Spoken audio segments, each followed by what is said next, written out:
السلام عليكم ورحمة الله وبركاته. اليوم موضوعنا كيف نصنع هذه مسمينهم عصافير الحب. طبعا الباترون أنا أخذتها من موقع على الإنترنت اسمه ليونو براند.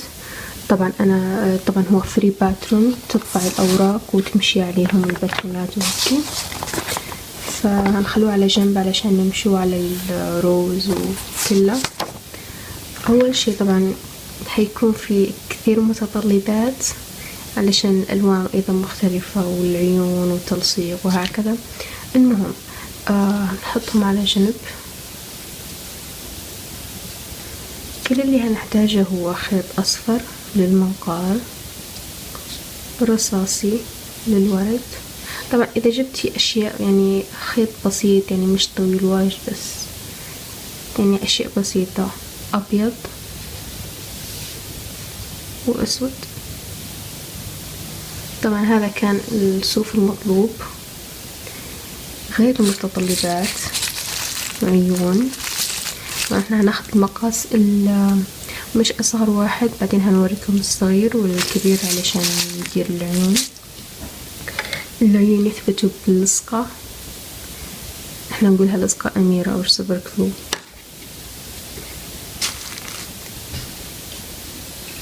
سلك وإبرة، إبرة عادية بتاعت الخياطة. هنا طبعا أنا هكمل الشغل بالسلك الأبيض لما أركب المنقار والوردة وهيك. إذا أنتي حابة يعني في أوقات مثل هكذا ما يبان السلك، ما يبان إنه هو في سلك أبيض، يعني إلا لما تسحبي زيادة كده تشوفي إن هنا في سلك أبيض. المهم فأنا علشان أسهل على نفسي بستعمل سلك أبيض لكله، لكن إذا أنت حابة تقدري تجيبي سلك أسود، سلك أصفر، سلك رصاصي، أي نوع من الأسلاك تجيبيهن. طبعا مقص، دبابيس، بس علشان إيش نثبتوهم ونشوف إذا كان المقاس واحد وهكذا قبل ما نخيط.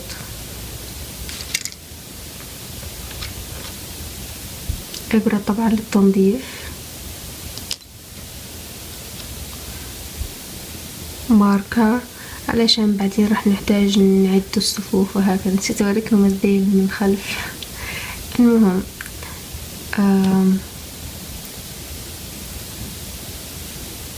طبعا هذا زي ما قلنا ماركر. إذا ما عندك تقدري تستعملي خلال، يعني دبوس الثاني هذا اللي يلتبس في الحجاب، أو تقدري تستعملي تقصي خيط وتحطيه معاكي في كل صف. طبعا آخر شيء الإبرة. أنا مستعملة مقاس إبرة 4 مليمتر. طبعا الخيط طالب 3 أو 4، فأنا استعملت 4. إذا ما عندك عيون تقدري تستعملي خرز أسود بعدين تثبتيه. بس هذه كل متطلبات عصافير الحب.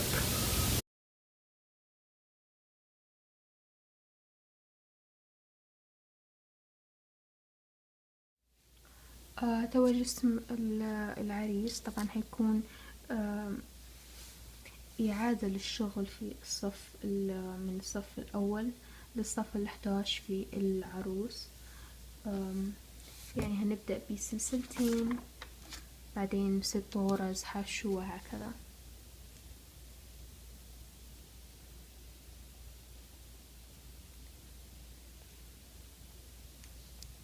البداية غرزة حشو الأولى، غرزة حشو الثانية. نمشي لي الغرزة الثانية الأولى هندير فيها 6 غرز حشو. 1 2 3 4 5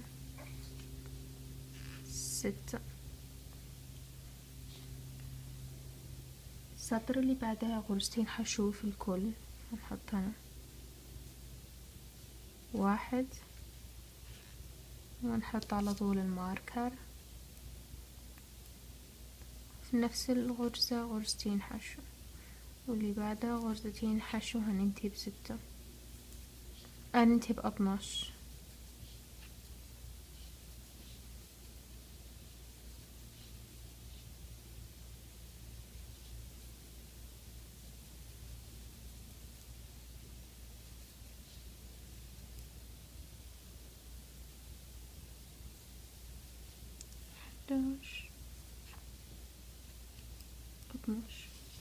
السطر اللي بعده اللي هو السطر الثالث هيكون غرزتين حشو في اول غرزة، بعدين غرزة حشو، غرزتين حشو، وغرزة حشو، وهكذا. 1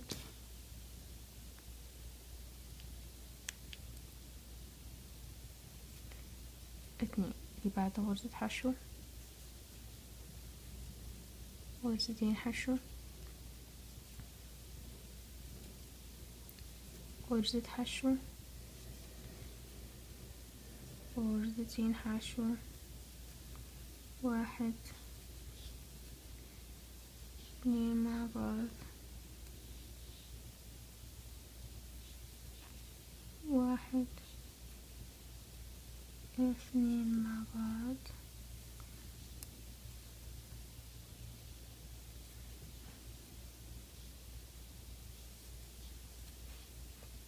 وبعدين هنا 1. السطر اللي بعد السطر الرابع هيكون غرزتين حشو في اول واحدة، هدي غرزة، حط الماركر في نفس الغرزة، هيكون في غرزة ثانية 1، اللي بعدها غرزة واحدة، واللي بعدها غرزة واحدة، بعدين غرزتين حشو،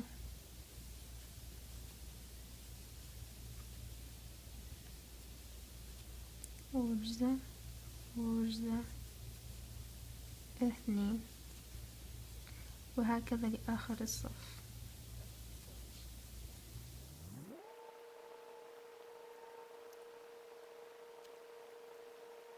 غرزة، وفي اللي بعدها أيضا غرزة. السطر الخامس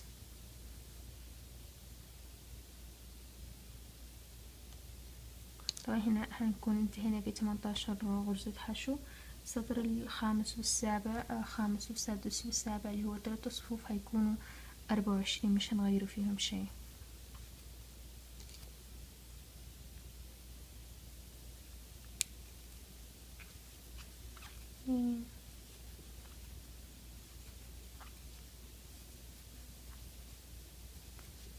ستة 7 8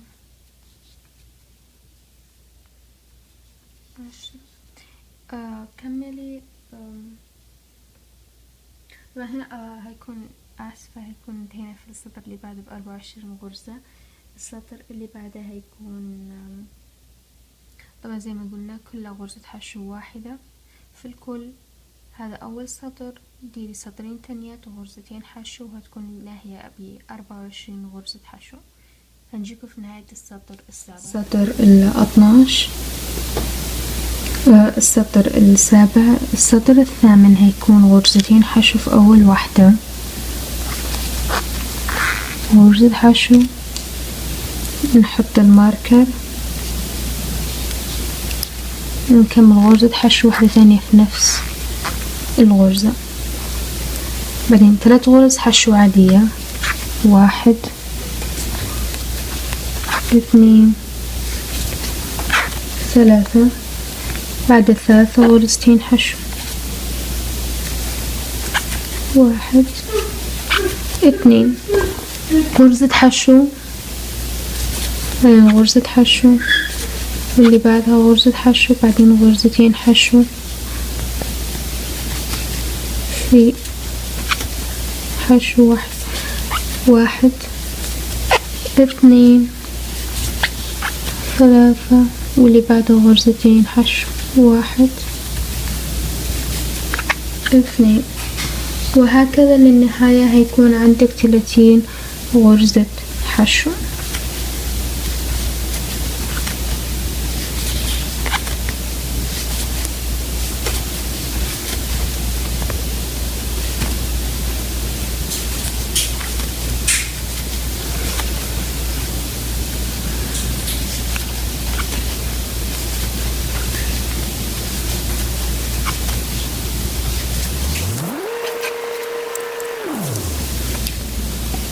كده نكون انتهيت من السطر الثامن. السطر التاسع والعاشر والحداشر يكونوا غرز حشو عادية. نبدأ معكم ونجيكم في آخر السطر هيكونوا غرز حشو عادية، يعني 30 غرزة. واحد، نحط الغرزة الماركر،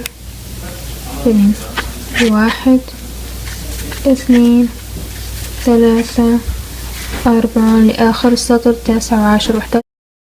هذه الطريقة 12 في السطر 13 هيكون غرزة حشو في أول 14 غرزة. واحد، حط الماركر،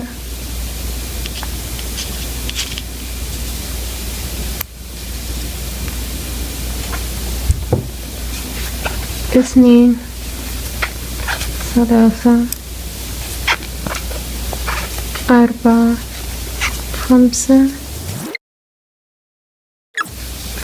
13 و14.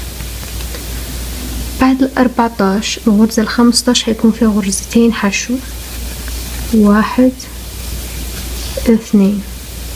الغرزة اللي بعدها أيضا غرزتين حشو، واحد، اثنين، وبعدين غرزة حشو لنهاية السطر، واحد، اثنين، ثلاثة، 13 و14. اوكي، هكذا نكون انتهينا. طبعا اذا تبي تحسبي وتشوفي شغلك صح، فالنهاية هيكون عندك 32 غرزة 32 غرزة حشو. السطر اللي بعده اللي هو 14 نشيل الماركر، هيكون غرزة حشو في أول 15 غرزة. واحد، حط ماركر، اثنين، ثلاثة، أربعة، خمسة، 13، 14 و15. هنوقف هنا. طبعا نفس الصف اللي بعدها هيكون غرزتين حشو في 16، واحد، اثنين، غرزتين حشو في اللي بعده، واحد، اثنين، واللي بعدها كله غرزة حشو. طبعا هنا ننتبه لما ندير اثنين، يمكن بسهولة جدا نسيب غرزة مش مديورة. واحد، اثنين، ثلاثة، أربعة، 13، 14 و15. هكذا يكون عندك في نهاية هذا الصف 34 غرزة حشو. هذا هيكون الذيل. السطر اللي بعد السطر 15 هيكون غرزة حشو في أول 16 غرزة. واحد،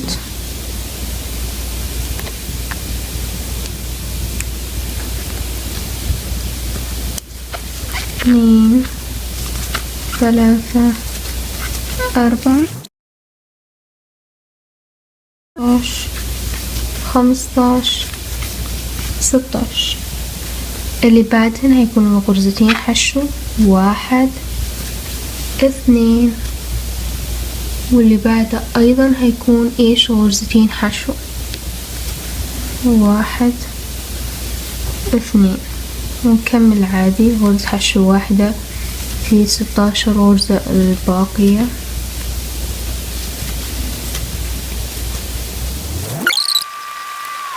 هذا 36. السطر اللي بعده اللي هو السطر ال16 هيكون غرزة حشو في أول 16 غرزة. غرزة حشو، نحط الماركر كده نكون درنا أول واحدة، 2 3 4 11 15 16. اوكي. المكتوب ان انت لازم تديري سكيب ل4 غرز، 1 2 3 4. ال4 هذوما احسبين كأنهم مش موجودات. اوكي. بعدين هنمشي للغرزة الخامسة وهنكمل ايش؟ غرزة حشو عادية. يعني هنا هيكون عندنا 4 1 2 3 4. اوكي. غرزة حشو عادية لآخر السطر، 2 3 4 5 15 16. وفي نهاية هذا الصف هيكون عندك 32 غرزة حشو. اوكي.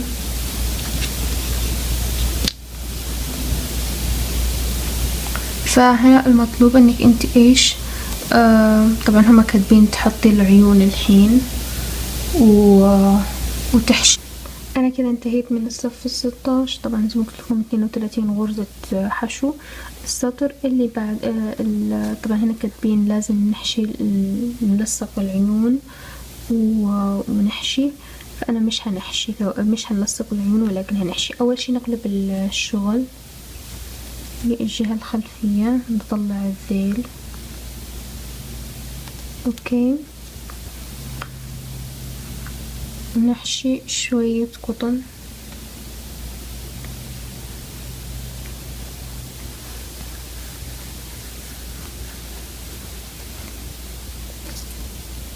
باقي القطن هنحشيه في النهاية.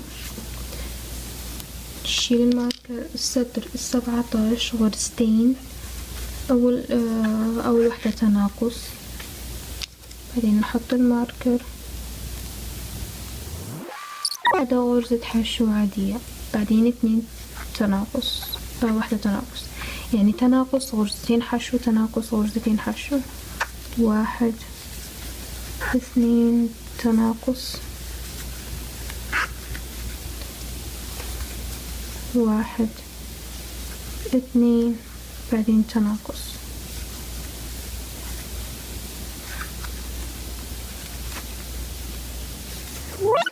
طبعا هنا هنحسبوها عادي جدا، 1 2 كأنها مش موجودة، نمشي على الباترون اللي بعدها على طول. هنا تناقص، وهكذا لنهاية الصف.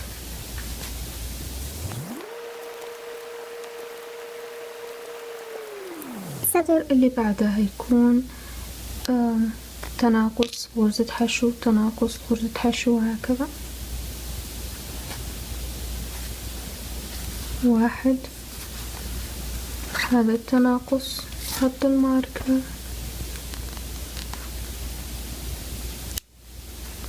واللي بعده غرزة حشو، تناقص،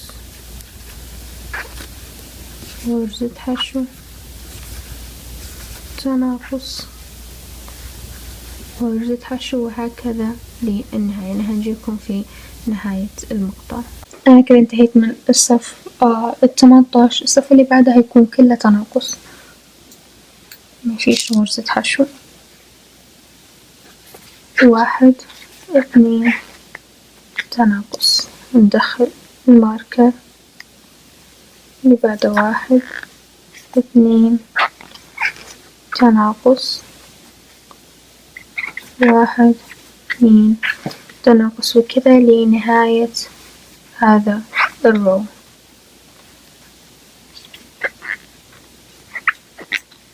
تناقص،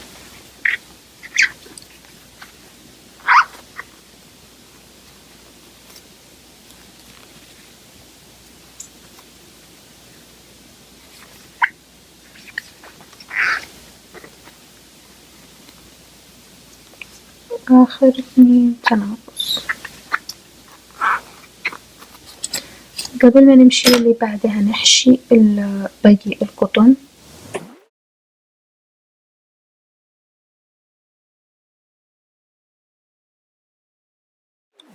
طبعا هم كاتبين نتوقف على كذا علشان بعدين هيثبتوها في عش وهكذا، بس أنا إيش بكمل غرز تناقص للنهاية علشان مش هنجيب عش.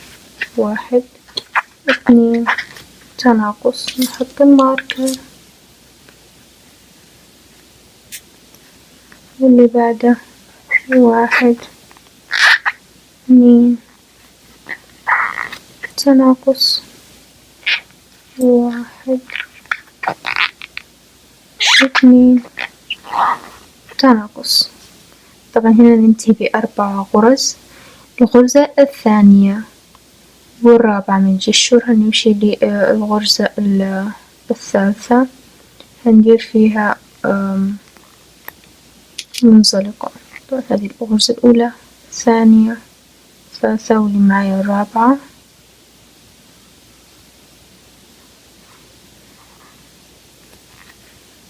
ننهي بمنزلقة، نطلع.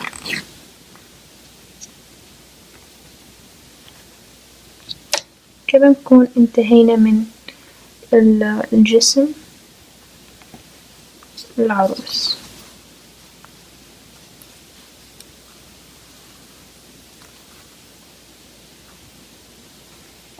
الأجنحة هنديرو 2 بيض و2 سود. أول شي للعروس هنديرو 3 سلاسل، 1 2 3. في الغرزة الثالثة هندير 6 غرز نصف عمود، وندخل أول شي نلف الخيط، ندخله، نطلع الخيط، يبدو 3، نطلع ال3 مع بعض. 1 2 3 4 5 6. أوكي 6. اللي بعده هنشتغل في كل وحدة هنشتغل غرزتين برضو، غرزتين نصف عمود. 1 2 3 4 5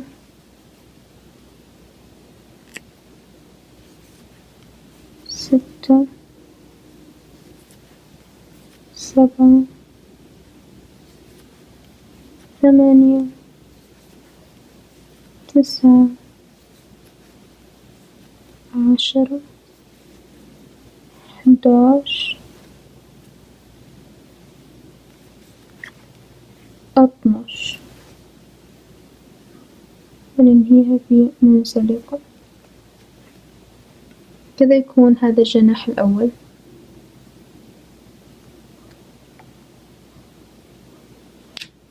نقص الخيط، تقدري تخليه طويل علشان بعدين تدخليه إذا تحبي تستعملي هذا الخيط. أوكي، هذا يبقى الأول. اللي بعد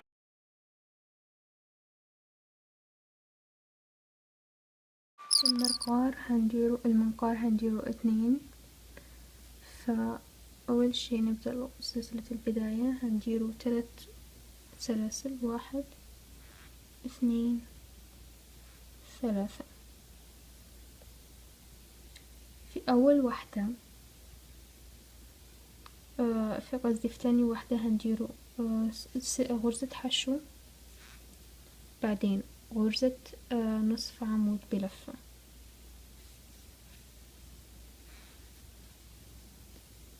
وفي آخر وحدة أيضا غرزة عمود، نصف عمود، بعدين غرزة حشو. كذا نكون انتهينا من المنقار. نقص الخيط. إذا تبي زي ما قلت لك تحشي بيه تثبتيه بنفس الخيط، فلازم تطولين. الوردة هنديره باللون الرصاصي 5 سلاسل.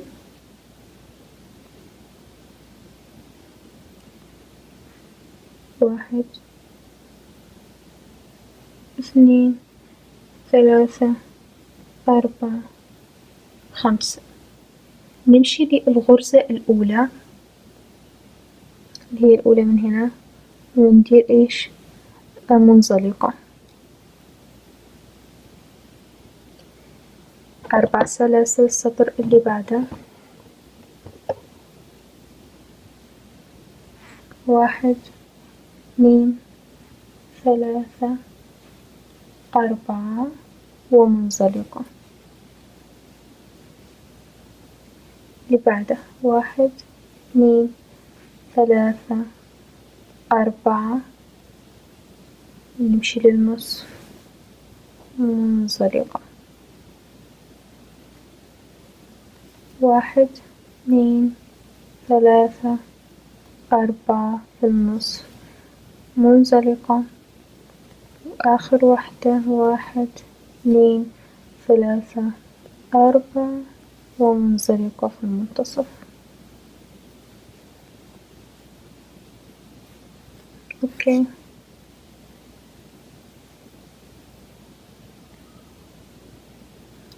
نقطع الخيط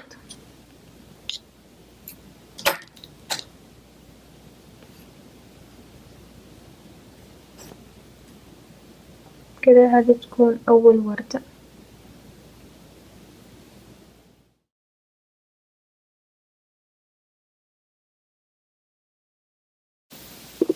نكمل تثبيت الوردة. طبعا حطينا لها دبوس علشان نشوف إذا شكلها هنا مناسب أو لأ.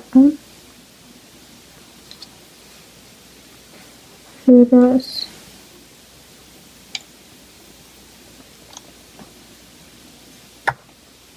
نكمل. بعدين انتي ثبتي زي ما تبين.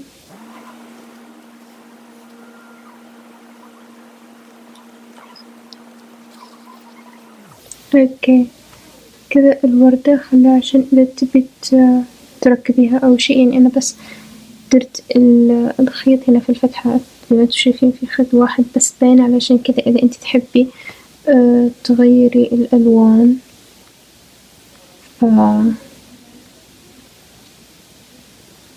شيء يخصك، يعني إذا تبي تغيري الألوان أو إذا تبي تكملي بنفس الطريقة. أنا هنا ثبت الأنف وتأكدت إنه هو في النص.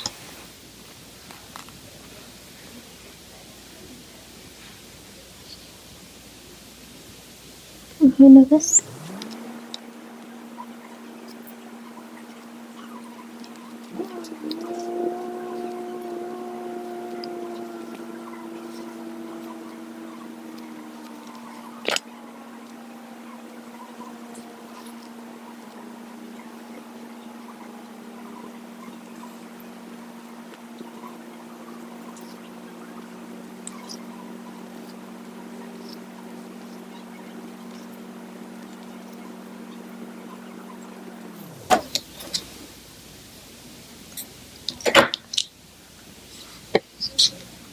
كذا نكون انتهينا من تثبيت كل شي للأنثى.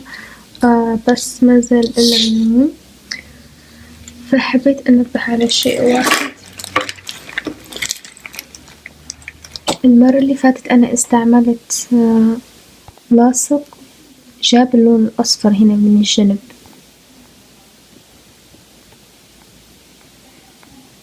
لو تلاحظوا إنه هو فيه لون أصفر من فوق، فهذا كانت اللصقة اللي أنا كنت مستعملتها. علشان تكون بيضة هستعمل هذه الثانية. أول شي أشوف العيون،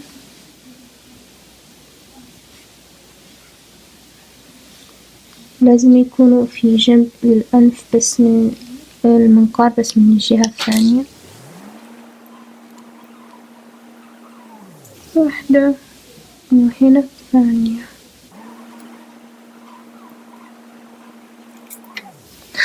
بلتصق.